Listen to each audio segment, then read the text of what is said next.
Hello everyone, welcome to Lata's Biology. Today in our class we'll study about bacterial nutrition. So the bacteria were divided into two types depending upon mode of nutrition. They are autotrophs and heterotrophs. Autotrophs, here the name auto means self, trophy means nourishment, whereas in heterotrophy, hetero means others, trophy means nourishment.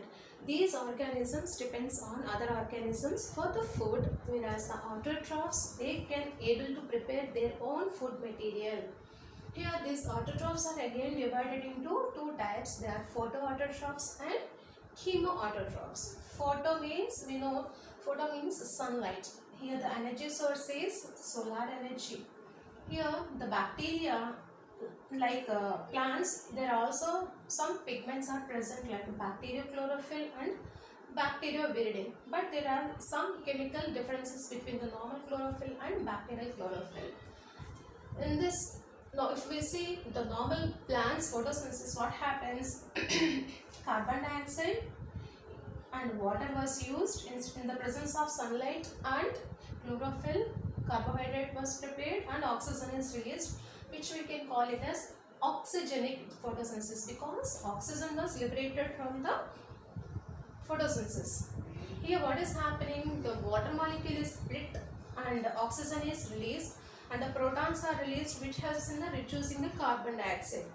Whereas in the bacteria, same carbon dioxide was a carbon source instead of water, H3S is used. This helps in the reducing the carbon dioxide. In the presence of sunlight only, instead of normal chlorophyll, they use bacteriochlorophyll, that is bacteriochlorophyll or bacterioviridae, and prepare carbohydrate, and instead of oxygen releases sulfur. Here oxygen is present, oxygenic photosynthesis. Here no oxygen is released, hence we can call it as anoxygenic photosynthesis. For this we can take examples are purple sulfur bacteria and green sulfur bacteria are examples for the photoautotrophs. Excuse me. If we take the chemoautotrophs, here the energy source is solar energy. Here in chemoautotrophs, the chemicals are the chemical substances are the energy sources. Examples for these chemoautotrophs are nitrifying bacteria, iron bacteria are the examples. If we take this nitrifying bacteria, here what happens is the ammonia is oxidized to nitrates, nitrates is oxidized to nitrates. In this process, energy was liberated. This liberated energy is used as energy source by this bacteria.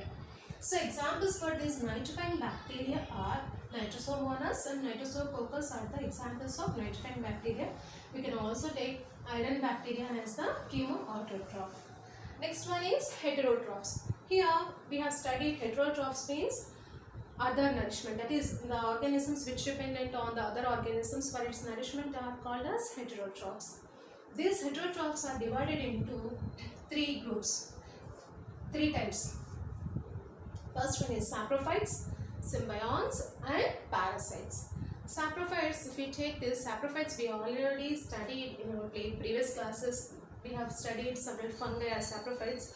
Like that, bacteria are also present. They are dependent on the dead and decaying organic matter for the food. Example, Acetobacter and Clostridium are examples for the saprophytes. Here these saprophytes, they helps in the decomposing the organic matter.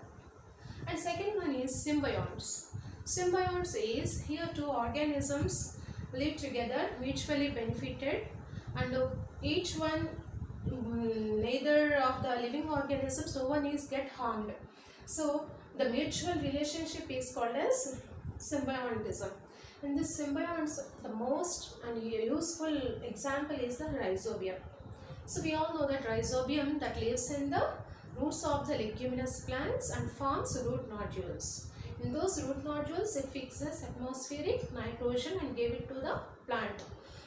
By using that nitrogen, the plants are able to grow very well. The leguminous plants grow very well, and the rhizobium in turn get food material and shelter from the leguminous plants. This type of relationship is called as symbionts. Of course, there are also some other organisms they can able to fix atmospheric nitrogen without showing symbiotic association. Those are Azotobacter, Becheringia and Klebsiella. These organisms they can fix atmospheric nitrogen in free living state. They do not show any symbiotic relationship with any other organisms. This is about symbionts. The third one is parasitic mode of nutrition. Here in this parasitic mode of nutrition, these organisms are not able to prepare their own food materials, so they are dependent on other organisms like host.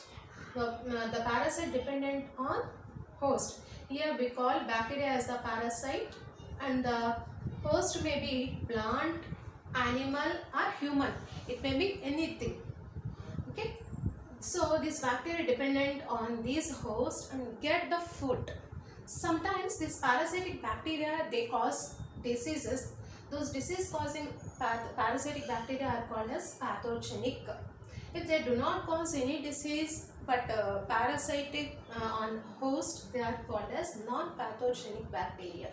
The pathogenic bacteria examples are Vibrio cholerae and Salmonella typhi. All the disease causing organisms are pathogenic. And the non-pathogenic means we can say that normal floral members of human body, and we know that there are some bacteria are present in our intestine, helps in our proper digestion. They will come under this non-pathogenic bacteria. So this is all about bacterial nutrition, that is divided into autotrophs, heterotrophs. Again the autotrophs are divided into photoautotrophs, chemoautotrophs. So photoautotrophs, the pigments are bacteriochlorophyll and bacterioviridin. Instead of releasing oxygen, they release sulfur.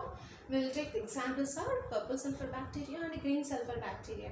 Whereas in chemoautotrophs, nitrifying bacteria is the example. In this, during oxidation process, they release energy. That energy is used by the bacteria. We can also take the example as iron bacteria. And the heterotrophs means which are the organisms which dependent on the other organisms are called as heterotrophs. Again, we have divided it as saprophytes, symbionts and parasites. Saprophytes dependent on the dead and decaying organic matter, they are called as saprophytic organisms. Example, Azotobacter and Clostridium. And symbionts are the organisms which show mutual relationship with other organisms, will not harm that particular organisms. They are called as symbionts. Example, the most important example is the rhizobium, which shows symbiotic association with leguminous plants. So this rhizobium forms root nodules to the leguminous plants, and in that root nodules it fixes atmospheric nitrogen and give it to the plant. The plant in turn gives food to the rhizobium.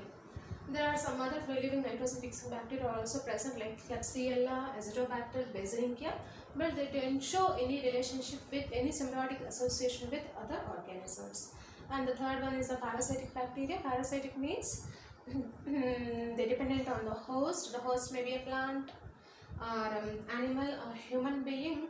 Sometimes it causes diseases, they are called as pathogenic. If they don't cause diseases, they are called as non-pathogenic. Examples are these, cholerae and typhi. The non-pathogenic means all the normal floral members of the human body will come under non-pathogenic bacteria. This is about bacterial nutrition. Then in our next video we will study about bacterial reproduction.